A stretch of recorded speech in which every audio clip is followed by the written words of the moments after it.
Bienvenue dans le podcast L'ascenseur social. Dans ce podcast, nous partons à la rencontre de personnalités inspirantes qui ont pris l'ascenseur social. Vous pouvez retrouver ces témoignages sur le site ascenseursocial.org ou vous abonner à ce podcast. Bonne écoute à vous. Bonjour Nicolas, est-ce que tu peux te présenter, s'il te plaît, me dire qui tu es, qu'est-ce que tu fais dans la vie? Alors, bonjour Fabien, je m'appelle effectivement Nicolas Velay, j'ai 29 ans et dans la vie, je dirige une entreprise qui s'appelle Protocol Startup, qui est un studio d'innovation. Alors, un studio d'innovation, c'est une entreprise qui aide les gens à monter des projets innovants, surtout dans le digital. Donc, en pratique, ça va être, tu veux monter une appli, t'as un projet de logiciel, de quoi que ce soit, tu as envie de monter quelque chose, nous on t'aide pour t'aider à passer de l'idée à la concrétisation, c'est-à-dire du projet à la véritable réalisation. Donc c'est ça que je fais dans la vie et a fortiori je suis aussi enseignant en école de commerce et en université sur ces sujets-là, sur l'innovation. D'accord, merci beaucoup. Est-ce que tu peux nous dire ce que faisaient ou ce que font tes parents? J'ai été principalement élevé par ma mère qui est fonctionnaire. J'ai grandi en fait dans le 93 et je sais pas si je trouve ça marrant comme question parce que je me suis jamais tellement identifié à ce que faisaient mes parents pour moi créer quelque chose dans ma vie et j'entends encore ma mère me dire qu'elle a toujours souhaité que j'aille plus loin qu'elle en fait, que je fasse mieux, j'ai l'impression. Et du coup, je me suis pas tellement calé sur elle. J'ai toujours eu l'impression que c'était une base pour me dire, ok, voilà, c'est là qu'on en est. Et est-ce que moi, je peux aller plus loin? Est-ce que je peux faire quelque chose de plus intéressant? Tout ça. Enfin, voilà, là, je suis en train de paraphraser ma mère. Mais d'un autre côté, je me dis, ce qui est intéressant, c'est pas forcément de faire quelque chose qui gagne beaucoup d'argent ou de faire quelque chose qui est bien représenté socialement. Ce qui est intéressant, c'est juste de faire le truc qu'on a envie de faire, en fin de compte. D'accord, merci beaucoup. Tu as dit que tu venais du 93. Est-ce que justement tu peux nous parler un petit peu de ta scolarité, comment ça s'est passé? Est-ce que tu étais en zone d'éducation prioritaire ou est-ce que tu étais plutôt dans un, dans un endroit un peu différent? Enfin voilà, est-ce que tu peux nous parler un petit peu de toute cette période-là scolaire afin qu'on comprenne un petit peu ton parcours et comment tu en es arrivé à être aujourd'hui dirigeant d'une entreprise? J'étais effectivement en ZEP, en zone d'éducation prioritaire. J'étais au collège, j'ai fait mon collège, mon lycée dans le 93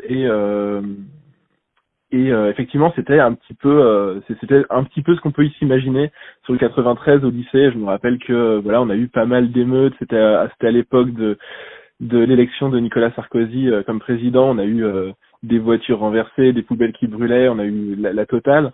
Et et finalement, en fait, c'est une vraie expérience humaine. Moi, je prends ça avec du recul maintenant, mais c'est vrai que c'est un peu bizarre parce que dans la mesure où aujourd'hui je traîne dans des milieux qui sont complètement différents, c'est un peu bizarre de repenser à toute cette époque-là et se dire que voilà, c'était un lycée où on avait des résultats au bac qui étaient plutôt mauvais. On a eu finalement, on a réussi à s'en sortir dans ce lycée-là parce que on est passé de, je sais plus, un peu plus de 50% de réussite au bac, pour dire qu'on était un petit peu à la ramasse.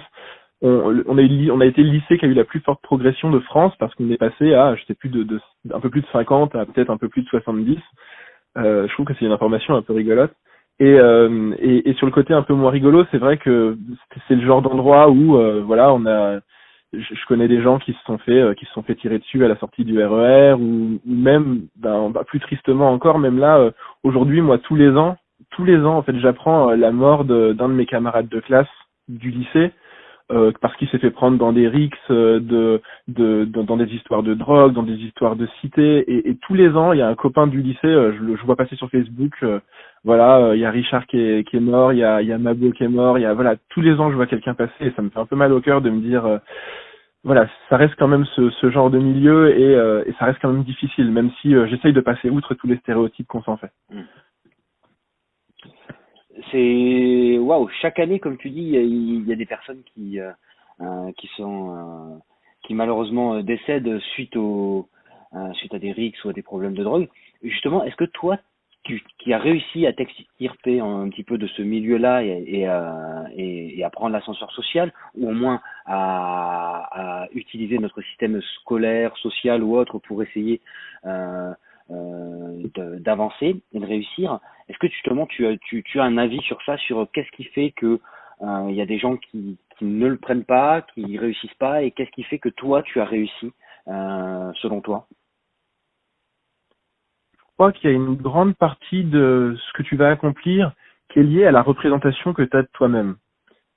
C'est-à-dire que si tu es dans un lycée qui est pas très bien, tu es dans une famille qui t'encourage pas beaucoup et tu as des conditions qui sont pas très favorables pour que tu réussisses, si toi tu te mets dans cette case-là, déjà que le monde te met dans cette case-là, te voit comme un jeune défavorisé des banlieues, tu vois, peut-être qu'en plus t'as la tête qui va avec et du coup tu rentres dans la pièce et on voit tout de suite que t'es noir, que t'es arabe, et que tout de suite tu peux être discriminé. En fait, moi ce que je me dis, c'est que j'ai essayé de pas me mettre moi-même dans cette case-là. Je sais que le monde va me mettre dans cette case et j'essaie de pas me mettre dans cette case.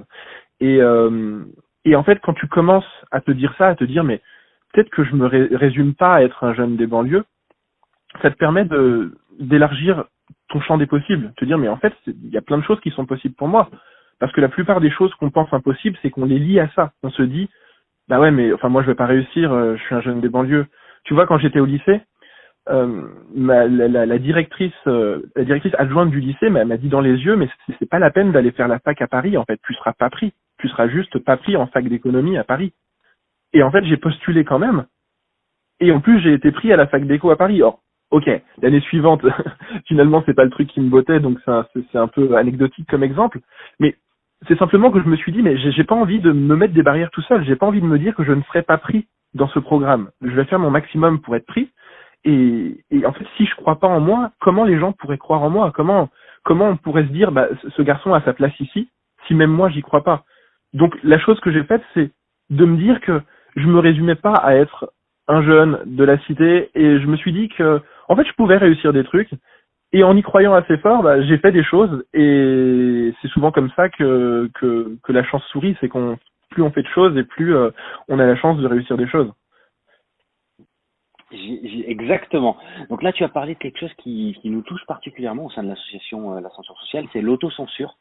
Et effectivement, beaucoup de jeunes en fait s'autocensurent, ne postulent pas à des formations qu'ils pourraient avoir en fait, ou s'autocensurent dans des choix de carrière en n'étant pas assez ambitieux. Et c'est quelque chose qui nous tient beaucoup au corps. Et justement, toi, est-ce qu'il y a eu des gens ou un déclic, des mentors? Qu'est-ce qui a fait que tu n'as pas eu cette autocensure qu'il y a chez beaucoup de personnes? Je sais pas exactement. Je pense que c'est un ensemble. Ça doit être déjà. Je pense que j'ai eu un environnement familial j'ai eu une maman, j'ai eu des grands-parents qui m'ont poussé à faire des choses, même s'ils savaient pas exactement quoi, mais ils voulaient que je fasse quelque chose qui me plaisait. Et je pense qu'ils m'ont poussé à faire ça. Et ça, je pense que c'est très important. Aujourd'hui, je suis pas encore parent, donc j'ai pas encore l'occasion de repasser le mot à mes enfants, mais je pense que les parents ont un rôle super important à jouer là-dedans. Et surtout, j'ai fait des bonnes rencontres, mais elles sont pas arrivées par hasard, elles sont arrivées parce que je me suis bougé, que je suis sorti et que j'ai essayé de rencontrer des gens. Et j'ai des amis qui m'ont beaucoup aidé. Ça m'a énormément servi en fait d'avoir des gens qui autour de moi étaient positifs, des gens qui vont en fait me dire mais ouais, vas-y, fais-le. En fait, au moment où tu es en train de douter, d'avoir des potes, d'avoir des copains, d'avoir des copines qui te disent mais ouais, vas-y, fais-le. Et ça, c'est hyper motivant. Et à contrario, il y a toujours des gens qui vont te dire ah, ça a l'air nul ce que tu fais. Non mais franchement, ah ouais, ah tu vas faire ça? Ah vraiment? Il y a toujours des gens qui vont réagir comme ça. Et je dis pas qu'il faut pas s'entourer de gens comme ça. La critique, c'est souvent quelque chose de constructif. En revanche, je pense qu'il faut pas se laisser il faut trouver un équilibre entre un environnement où tu vas avoir des gens qui vont te dire ouais, je crois en toi, vas-y, fais-le. Et peut-être avec limiter l'impact que vont avoir les gens qui vont me dire non mais je pense que tu vas pas réussir, laisse tomber. Et ça, c'est hyper important, c'est ce côté humain, c'est-à-dire d'avoir des gens qui vont t'accompagner parce que ça te pousse à aller plus loin, et plus tu vas être entouré de gens comme ça, Et plus tu vas rencontrer des gens comme ça et d'autres gens qui vont te dire mais ouais bien sûr vas-y où est-ce que t'en es? Ah t'en es là mais je vais t'aider à aller plus loin et qui te font la courte échelle pour que tu y arrives encore plus et les suivants vont encore plus t'aider et ainsi de suite et ça fait une espèce d'effet domino. Mais si tu restes là de ton côté à te dire je pense que je vais pas y arriver avec des gens qui te disent que tu vas pas y arriver, bah tu y arrives pas en fait. C'est tout. Merci, effectivement, je suis entièrement d'accord avec ce que tu viens de dire. Les bonnes rencontres, bien savoir s'entourer et croire en soi font vraiment partie des choses principales pour réussir et pour prendre l'ascenseur social. Au niveau, au niveau de ton parcours, un petit peu, est-ce que tu peux juste nous dire ce que tu as fait au niveau des études et après quelles ont été tes premières expériences professionnelles afin qu'on puisse comprendre un petit peu qu'est-ce que tu as fait, comment tu t'es orienté, éventuellement avoir une idée de ce qui est possible? Alors comme pas mal de parents, tu vois, quand j'étais adolescent, ma mère me tannait pour que j'aille travailler l'été, que j'aille voilà, je sais pas, faire des petits boulots et j'ai dû être un gamin vachement difficile parce que j'ai toujours refusé, j'ai jamais voulu aller bosser, je disais à ma mère mais non mais je veux pas aller être à la botte de quelqu'un pour bosser tout l'été alors qu'il fait beau, qu'il fait chaud, j'ai envie de faire un truc qui me plaît. Et dès lors que j'ai eu, je sais pas, 16 ans, tous les étés, j'étais en train de lancer un projet, mais un projet par moi-même. Il y a un été où j'étais en train d'aller chez des gens pour faire de la réparation informatique parce que et je me rappelle que je mettais des flyers dans les boîtes aux lettres, des flyers que j'avais fait imprimer moi-même parce que je sais pas, je me suis rendu compte que j'étais bon en informatique et que j'avais envie de faire ça. L'été suivant, je faisais autre chose et j'ai fait ça pendant tous les étés pour arriver à un moment donné, si tu veux, assez tard, quand j'ai fini par faire, j'ai fait des études en fait à la fac parce que j'ai pris par défaut, j'ai fait des études d'anglais par défaut parce que j'aimais bien l'anglais, je savais pas trop quoi faire et j'ai fait une fac d'anglais et à cause de tout ça, je me suis retrouvé à un moment donné où j'avais jamais eu de véritable expérience pro. J'étais complètement en dehors du système. Ok, j'avais fait des trucs l'été, des petits projets sympas, mais j'avais jamais eu un employeur, j'avais jamais été salarié. Et, euh, et donc après la fac, en fait, j'ai dû chercher un stage et j'ai galéré à mort, en fait, parce que j'avais aucune expérience pro. Et quand t'as pas fait de stage de troisième, que t'as pas eu la présence d'esprit d'aller chercher un job avant, quand t'arrives en fin d'études et que tu cherches un stage, c'est hyper galère. La première fois, c'est souvent hyper galère. C'est toujours la même histoire. On te demande de l'expérience pour avoir un job, mais pour avoir de l'expérience, il faut que tu aies un job.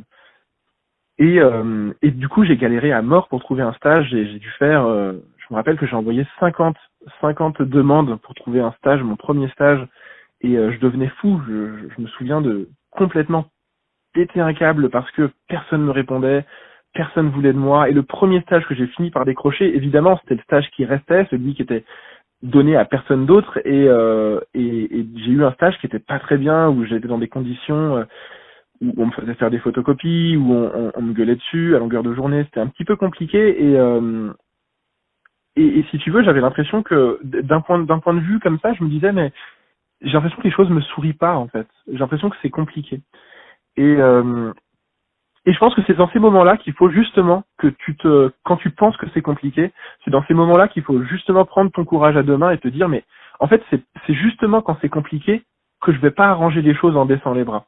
Parce que quand tu baisses les bras, bah alors si c'est compliqué, tu vas encore plus te compliquer les choses. Et c'est le moment où je me suis dit, je vais le faire à fond. Donc là, c'est compliqué, mais tu sais quoi, je vais le faire à fond. Et je me suis tellement bougé après ce premier stage qui était vraiment pas très enrichissant. Je me suis tellement bougé que je me suis dit, allez, cette fois-ci, je change complètement d'attitude. J'essaye de mettre en avant tout ce que je sais faire. J'essaye de faire x10 toutes les démarches que j'avais entreprises jusque-là pour trouver un job, pour trouver un stage. Et là, en fait, je me suis rendu compte que, avec une attitude pareille, quand t'es à fond, quand t'es persévérant, quand tu te donnes à 100%, là, ça devient compliqué d'échouer, en fait, quand tu te mets à fond. C'est ça ça change complètement de paradigme, c'est-à-dire que je me suis retrouvé je suis passé à n'avoir aucun stage et finir avec un stage pourri, à la fois suivante où je me suis dit, cette fois-ci, tu laisses pas les bras, tu t'y mets à fond. J'ai eu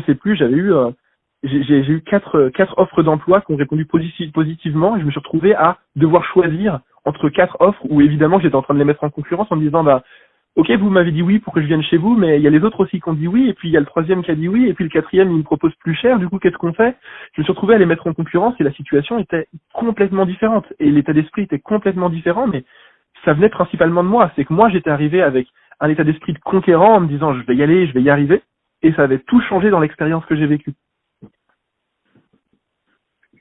Génial, génial. Merci de nous avoir partagé cette expérience. Juste est-ce que tu as été entrepreneur directement après tes études? Et si oui, comment ça s'est passé? Ou est-ce que d'abord tu as commencé, comme tu viens de le dire, en fait, à travailler pour quelques patrons et ensuite après tu as décidé d'entreprendre? J'ai vraiment fait un stage de fin d'études où j'ai eu un patron et j'ai compris assez rapidement. Et en plus, les gens autour de moi m'ont dit, mais je crois que c'est pas ton truc, Nicolas. Et j'ai compris assez rapidement que c'était pas mon truc et je me suis tourné directement après ça vers l'entrepreneuriat.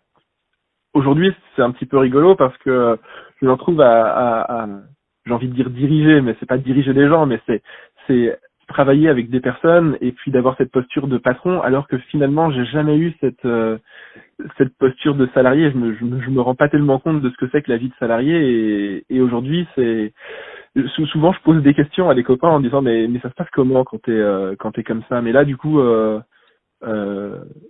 c'est quoi tes relations avec tes supérieurs ou ça, et je suis toujours je suis un petit peu comme un enfant à qui on raconte une histoire parce que j'ai jamais vécu ça. Hum, j'ai aussi deux, trois autres questions en fait, plutôt sur l'aspect, sur les rencontres, le mentoring ou les personnes qui ont pu compter. Est-ce qu'il y a des personnes vraiment qui ont fait le déclic chez toi, ou est-ce que c'est une série de personnes, comme tu disais, des bonnes rencontres, un bon entourage, ou est-ce qu'il y a vraiment eu deux, trois moments ou deux, trois personnes en fait dans ta vie qui t'ont permis en fait de croire en toi et d'avancer vers la réussite? C'est un petit peu des deux en fait. C'est que j'ai envie de te dire qu'il y a des personnes qui ont particulièrement compté, mais d'un autre côté, je trouve que ça leur donne beaucoup de poids et beaucoup de charge. Et je me dis plutôt que quand j'y réfléchis, il y a des personnes qui ont beaucoup compté, mais c'est plutôt des suites de petits événements. Tu vois, des espèces de micro trucs qui se sont passés à un moment donné où tu as tourné à gauche au lieu de tourner à droite, et que là, ça a tout changé. Et j'ai l'impression que c'est principalement des choses comme ça qui me sont arrivées. C'est à un moment donné, j'ai pris une décision. Je me suis dit tu sais quoi, je vais postuler à ce truc, alors que ça avait l'air d'être complètement en dehors de ce que je pouvais faire, d'un appel d'offres où on demandait plein de compétences, et je me suis dit, tant pis, je vais y aller pour voir ce qui se passe. Et là, ça a marché.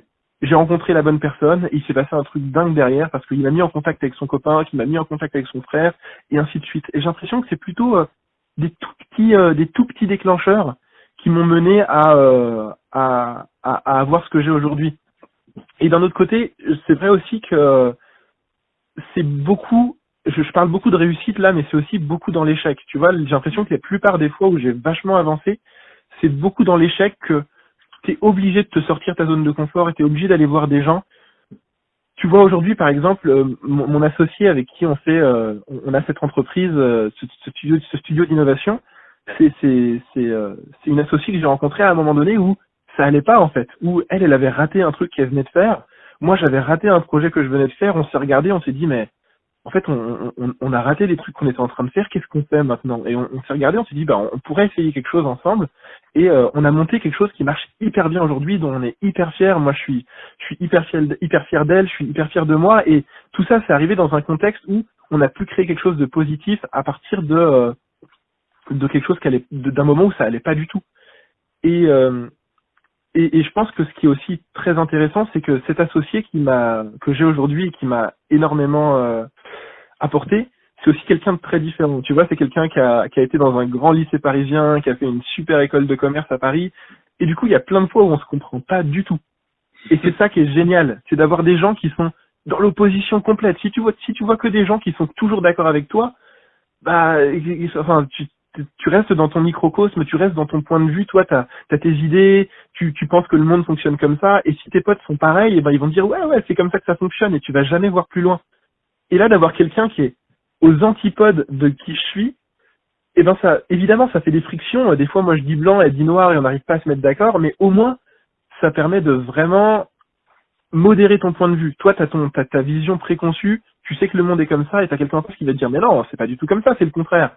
Et en fait, tu te rends compte que, en fin de compte, c'était peut-être un juste milieu. C'était pas comme tu disais, c'était pas comme d'autres disaient, c'était pile entre les deux. Et ça, c'est quelque chose que moi, je chéris beaucoup et qui m'a énormément apporté, c'est de rencontrer cette personne qui, avec un point de vue complètement opposé, m'a ouvert plein d'horizons, m'a montré plein de choses extraordinaires, et je pense que j'ai fait pareil avec elle.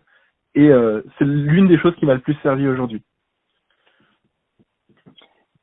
Merci beaucoup. Donc, si je résume un petit peu, là, tu nous as parlé de ne pas avoir peur de l'échec, et que c'est que dans l'échec qu'on se construisait, qu'il fallait avoir de l'audace et tenter parfois des choses qui nous semblent impossibles et postuler, par exemple, à des formations ou à des emplois qu'a priori on pense que ce n'est pas possible et pourtant y aller. Et aussi la rencontre avec des gens très différents et la confrontation des points de vue avec des gens qui viennent de milieux, d'endroits totalement différents en fait et qui apportent un enrichissement personnel.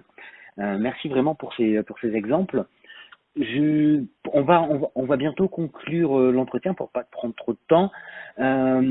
J'aimerais juste que tu répondes en fait à la question sur les défis que tu as dû faire face et comment tu as réussi à les surmonter. Alors on a bien compris que tu avais eu des échecs et justement que tu t'es posé la question, que tu avançais, etc.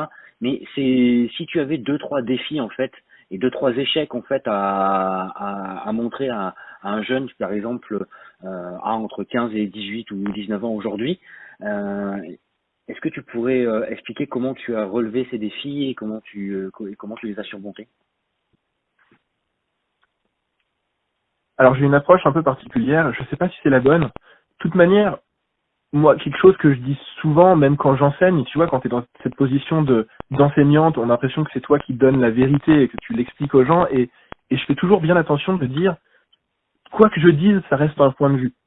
Tu vois, c'est pas, j'ai pas la vérité absolue. Donc, même quand je réponds à cette question, c'est pas un conseil qu'il faut appliquer systématiquement, c'est juste quelque chose pour te faire réfléchir et te dire, est-ce que je pourrais voir les choses de cette manière-là?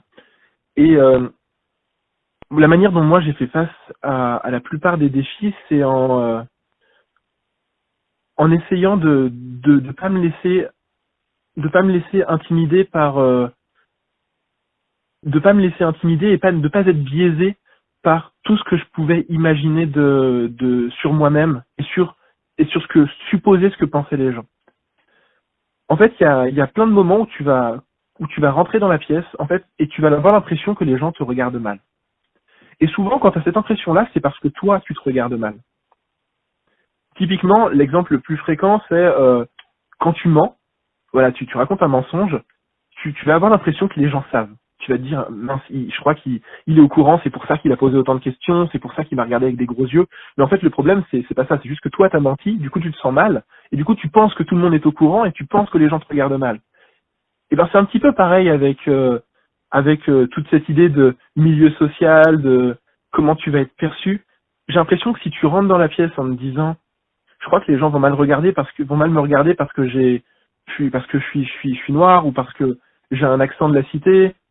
Si tu te dis ça, en fait, tu te mets dans un état d'esprit où tu laisses l'opportunité aux gens de faire effectivement ce que t'attends d'eux, c'est-à-dire mal te regarder. Et quoi qu'ils vont faire, tu vas l'interpréter comme ouais, je savais qu'ils allaient mal prendre mon accent, je savais qu'ils allaient mal prendre ma couleur de peau, je savais qu'ils allaient me juger sur ça.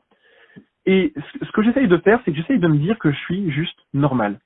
Je rentre dans la pièce et je me dis que je suis juste normal, je suis comme tout le monde. Et comme ça, quand quelqu'un me fait une remarque, quand quelqu'un me dit ta présentation là, elle était pas assez bien, j'évite de me dire quelque chose comme ouais, mais il me dit ça parce que je suis jeune. Mais il me dit ça parce que je suis métisse. Ah, il me dit ça parce que je sais pas, parce que j'ai un accent. En fait, je me dis juste OK, il a critiqué ma présentation, qu'est-ce que je pourrais faire pour améliorer ma présentation? Et avec cet état d'esprit-là, si tu veux, moi ça me met virtuellement en fait dans ma tête, ça me met sur le même plan que tous les autres. N'importe qui, même si tu as un jeune garçon qui vient d'une super école parisienne et qui arrive en même temps que moi dans la pièce, quand je le regarde dans la salle d'attente en attendant de passer en présentation ou de passer en entretien ou n'importe quoi, je me dis en fait on est juste pareil. Et qu'après quoi qu'il se passe, je reste dans cet état d'esprit-là de j'ai rien à prouver de plus que lui. J'ai des choses à prouver, tu vois, sur mes compétences, sur ce que je sais faire, sur ce que je connais, sur tout ça, mais j'ai pas quelque chose à prouver sur qui je suis. Et de toute manière, au pire des cas, et au pire des cas, si la personne en face a pas envie d'avoir affaire à quelqu'un comme moi, à cause de mon accent, de ma couleur de peau, sincèrement, j'ai pas envie de faire affaire à elle non plus. Donc, je vais pas forcer les gens à m'accepter comme je suis. Je vais prendre des gens qui m'acceptent déjà comme je suis. Et ça, il y en a plein des gens dehors. Et sincèrement, même dans l'autre sens, ça m'est arrivé, en fait, de me dire, juste que ça me passe par la tête et de me dire, je crois qu'en fait, on m'a pris spécialement parce que j'étais jeune. Je crois qu'on m'a pris spécialement parce que j'étais métisse. Je crois qu'on m'a pris parce que on voit que je viens de banlieue et que peut-être que ça représente quelque chose dans la tête de mon interlocuteur et peut-être que c'est pour ça qu'il m'a pris. Et en fait, je sais pas. J'en sais rien. Des fois, ça peut être dans un sens comme dans l'autre, mais tout ce que je fais, c'est que je fais en sorte de l'ignorer au maximum pour essayer de me concentrer sur des choses qui me semblent plus pertinentes comme, quelles sont mes connaissances, quelles sont mes compétences, qu'est-ce que moi je peux apporter à la personne en face de moi. Merci beaucoup Nicolas, et nous allons maintenant passer à la dernière question. Quel conseil donnerais-tu aujourd'hui à un jeune qui a envie de réussir? Alors le conseil que je donnerais, c'est d'avoir deux choses. Deux choses dans son arsenal, c'est d'avoir un état d'esprit et d'avoir un réseau. C'est-à-dire se dire, état d'esprit, c'est se dire, c'est possible. Tant que ça n'a pas été refusé par la personne, tant qu'on n'a pas un nom de la personne en face, dans un contexte professionnel, je suis en train de dire, c'est que c'est possible. Il faut pas se mettre des barrières soi-même et se dire, je crois que je peux pas, je crois que je vais pas réussir, parce que sinon, en fait, on va juste rester chez soi et rien faire. Si je me dis que c'est possible, non seulement je vais agir, mais en plus, je vais dégager cette espèce d'aura comme quoi j'ai confiance, je pense que je peux le faire et j'y vais à fond. Et sincèrement, ça, c'est un truc super important. C'est-à-dire que rester chez soi et rêver dans sa douche, rêver dans son lit, parler à son frère et dire ce serait pas trop dingue si on pouvait faire ça, écrire des commentaires sur Facebook ou YouTube en disant ouais mais ça c'est pourri, il faudrait le faire différemment, ça franchement tout le monde le fait et ça apporte rien.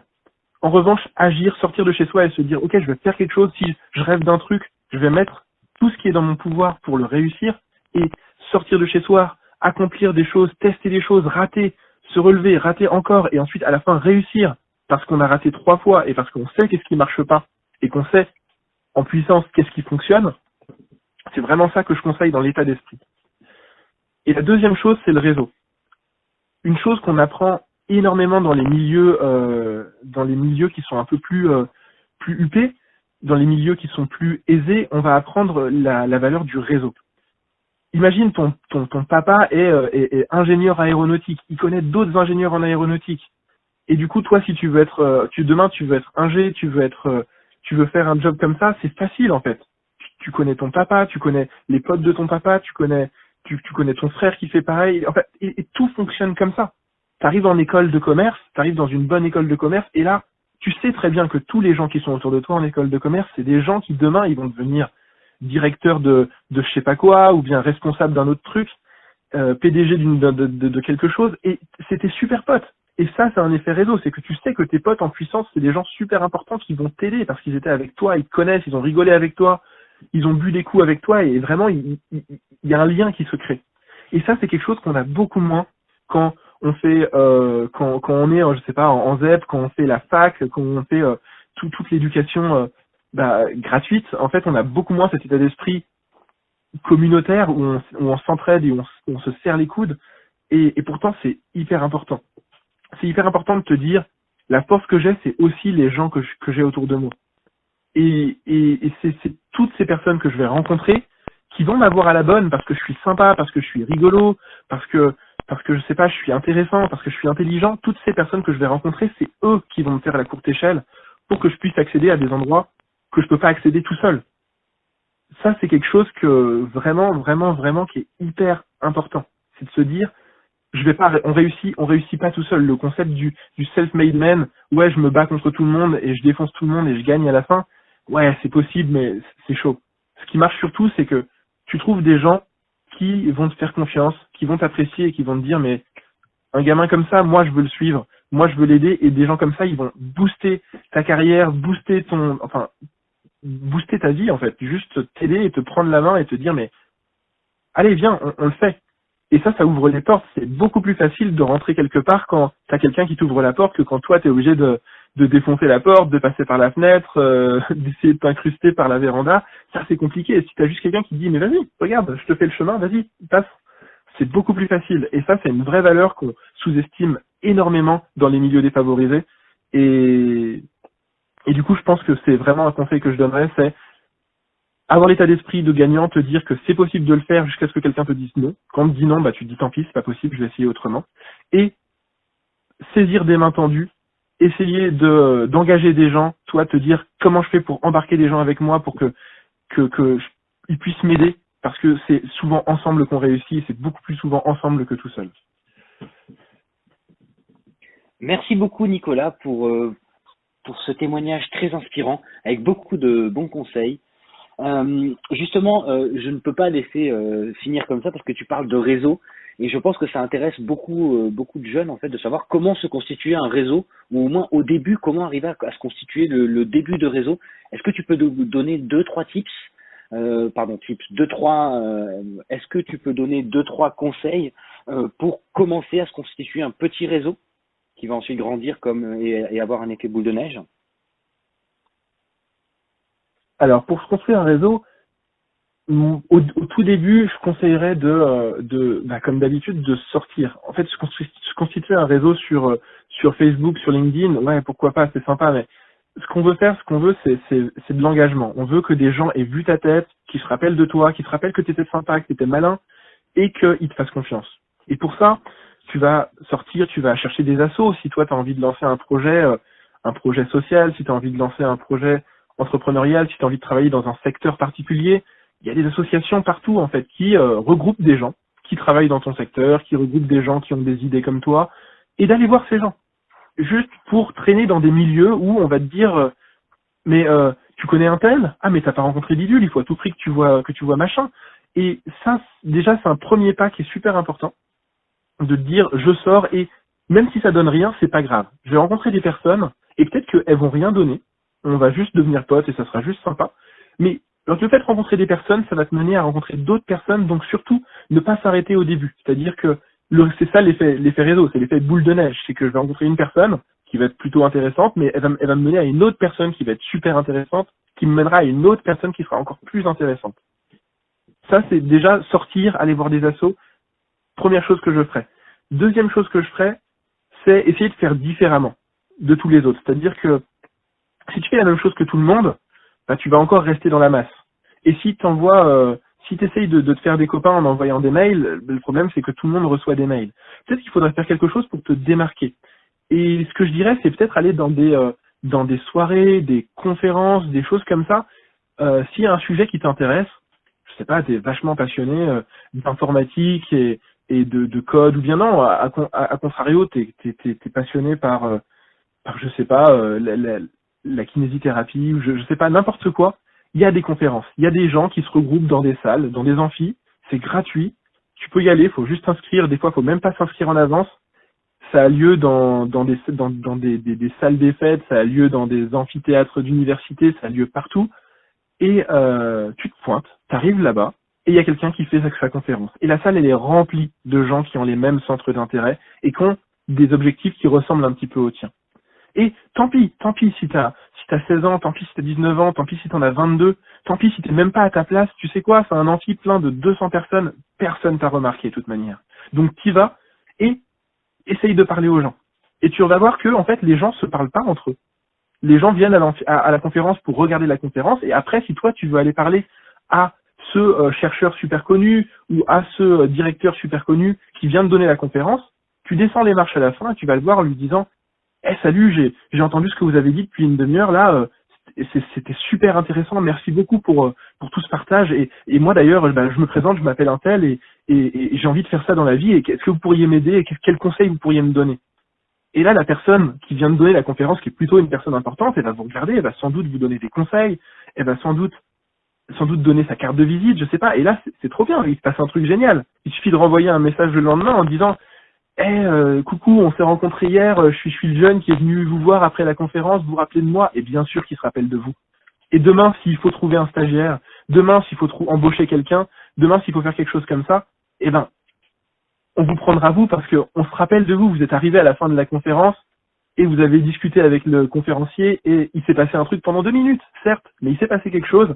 Et par rapport à tous les autres dossiers qui vont arriver, eh ben, avec votre dossier, on se rappellera de la personne qui avait eu un peu le cran de descendre et qui était assez intéressante pour complimenter et pour échanger de manière super sympa avec la personne importante. Génial, Nicolas. Merci beaucoup pour tous ces conseils. Est-ce que, par exemple, pour assister à des conférences, est-ce que tu penses à des sites, par exemple, comme Meetup ou à d'autres types de sites? On peut peut-être donner des conseils aux jeunes qui nous écoutent?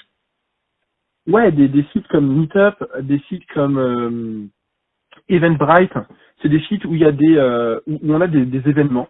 Tout simplement, voilà, tu tapes le thème qui te tient à cœur, peu importe ce qui te plaît, il y a des événements pour tout. Sincèrement, on est en 2020, le monde tourne à 100 à l'heure, il y a Internet est quasiment partout. Tu peux taper n'importe quel thème, même le plus spécifique, même si tu veux faire un truc très très très très spécifique, tu veux développer des jeux vidéo parce que tu adores les jeux vidéo et tu aimerais bien être la personne qui les fait. Tape ça et puis tu vas voir, il y a des conférences à plus savoir quoi en faire là-dessus, il y a des rendez-vous à plus que savoir quoi en faire. Et ça coûte rien du tout d'y aller, de simplement aller boire un verre avec les gens, aller discuter avec des gens, ça coûte rien du tout. Et vraiment, une fois que tu seras dedans, c'est ça qui est important, c'est que quand on est en dehors de ces milieux-là, c'est compliqué d'imaginer comment c'est dedans. Mais une fois que dès que tu rentres dedans, une fois que effectivement, tu as cherché sur Meetup, tu as cherché sur Eventbrite, quel Meetup il y avait autour de toi.